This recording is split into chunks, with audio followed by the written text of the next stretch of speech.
The Adventures of Pinocchio. Chapter 19. Pinocchio is robbed of his gold pieces and in punishment is sentenced to 4 months in prison.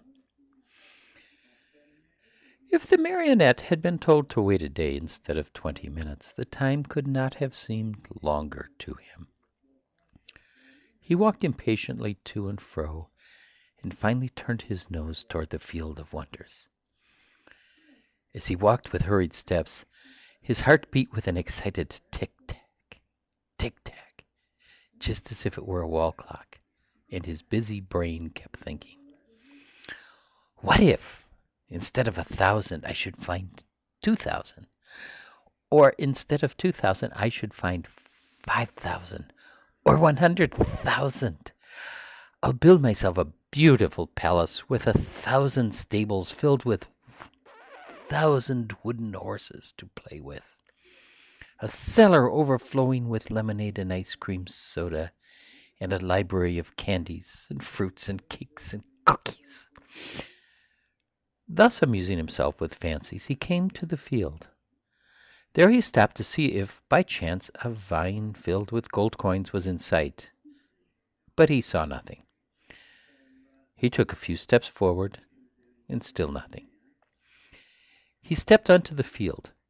He went up to the place where he had dug the hole and buried the gold pieces.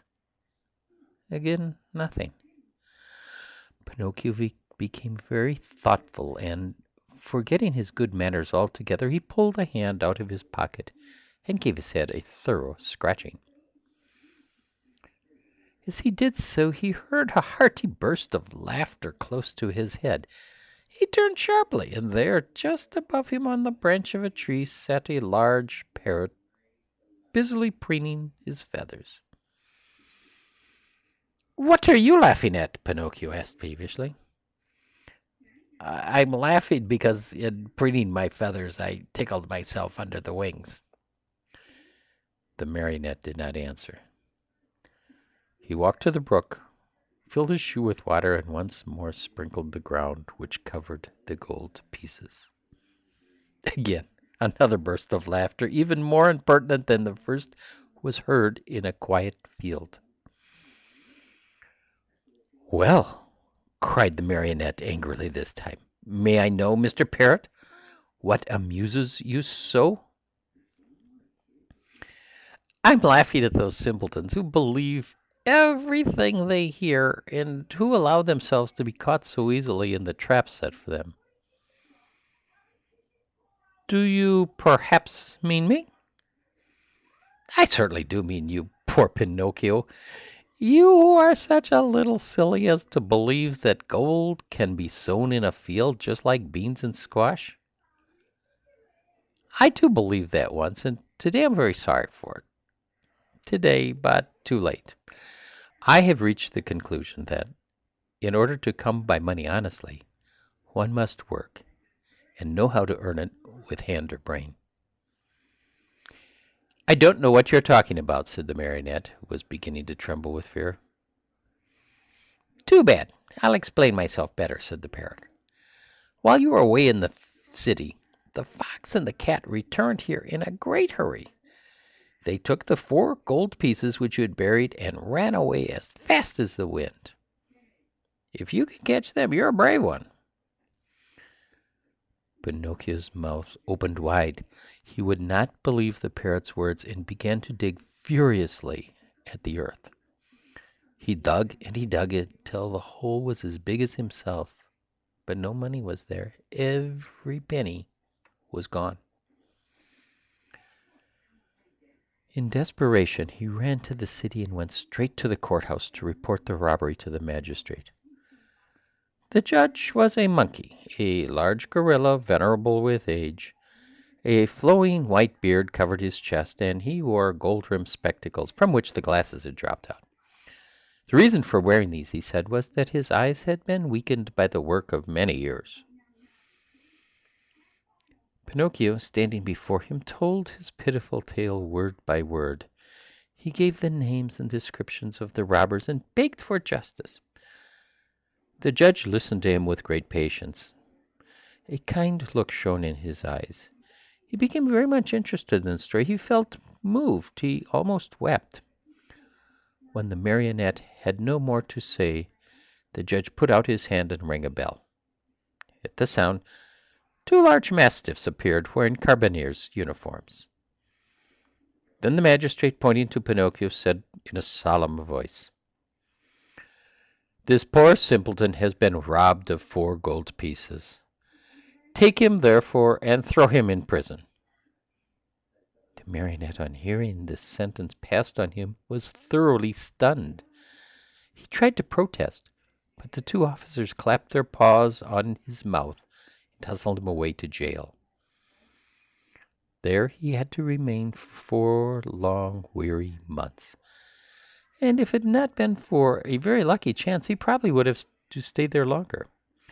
For, my dear children, as you must know, that it happened just as the young emperor who ruled over the city of Simple Simons had gained a victory over his enemy, and in celebration thereof he ordered illuminations, fireworks, shows of all kinds, and best of all, the opening of all prison doors.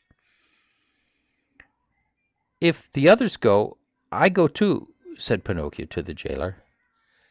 "Not you," answered the jailer. "You are one of those—" I beg your pardon," interrupted Pinocchio. "I too am a thief." "In that case you are free to go," said the jailer. Taking off his cap, he bowed low. He opened the door of the prison, and Pinocchio ran out and away, with never a look backward. End of chapter 19. Chapter 20. Freed from prison, Pinocchio sets out to return to the fairy, but on the way he meets a serpent and later is caught in a trap. Fancy the happiness of Pinocchio on finding himself free. Without saying yes or no, he fled from the city and set out on the road that was to take him back to the house of the lovely fairy. It had rained for many days, and the road was so muddy that, at times, Pinocchio sank down almost to his knees, but he kept on bravely. Tormented by the wish to see his father and his fairy sister with azure hair, he raced like a greyhound. As he ran, he was splashed with mud, even up to his cap. "How unhappy I have been," he said to himself, "and yet I deserve everything, for I am certainly very stubborn and stupid. I will always have my own way. I won't listen to those who love me and who have more brains than I. But from now on I'll be different, and I'll try to become a most obedient boy.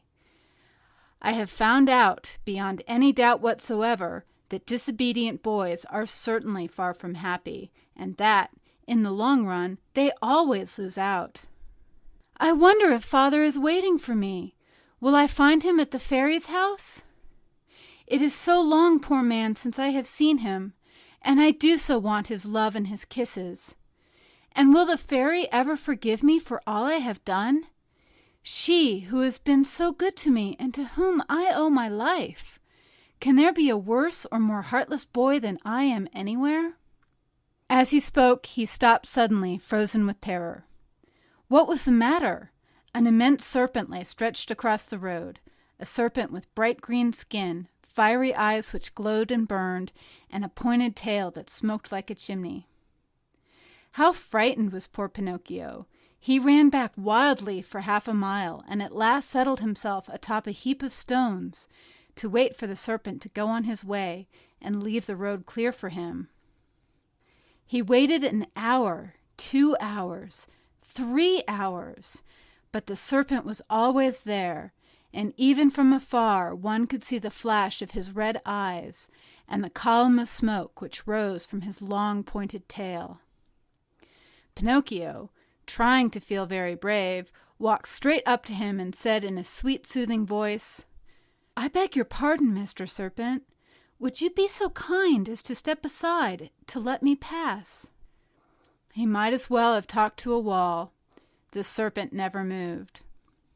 Once more, in the same sweet voice, he spoke. "You must know, Mr. Serpent, that I am going home where my father is waiting for me. It is so long since I have seen him. Would you mind very much if I passed?" He waited for some sign of an answer to his questions, but the answer did not come. On the contrary, the green serpent, who had seemed, until then, wide awake and full of life, became suddenly very quiet and still. His eyes closed and his tail stopped smoking. "Is he dead, I wonder?" said Pinocchio, rubbing his hands together happily. Without a moment's hesitation he started to step over him, but he had just raised one leg when the serpent shot up like a spring and the marionette fell head over heels backward. He fell so awkwardly that his head stuck in the mud, and there he stood with his legs straight up in the air. At the sight of the marionette kicking and squirming like a young whirlwind, the serpent laughed so heartily and so long that at last he burst an artery and died on the spot. Pinocchio freed himself from his awkward position and once more began to run in order to reach the fairy's house before dark. As he went, the pangs of hunger grew so strong that, unable to withstand them, he jumped into a field to pick a few grapes that tempted him. Woe to him! No sooner had he reached the grapevine than crack went his legs. The poor marionette was caught in a trap, set there by a farmer for some weasels which came every night to steal his chickens. End of chapter 20. Chapter 21. Pinocchio is caught by a farmer, who uses him as a watchdog for his chicken coop. Pinocchio, as you may well imagine, began to scream and weep and beg.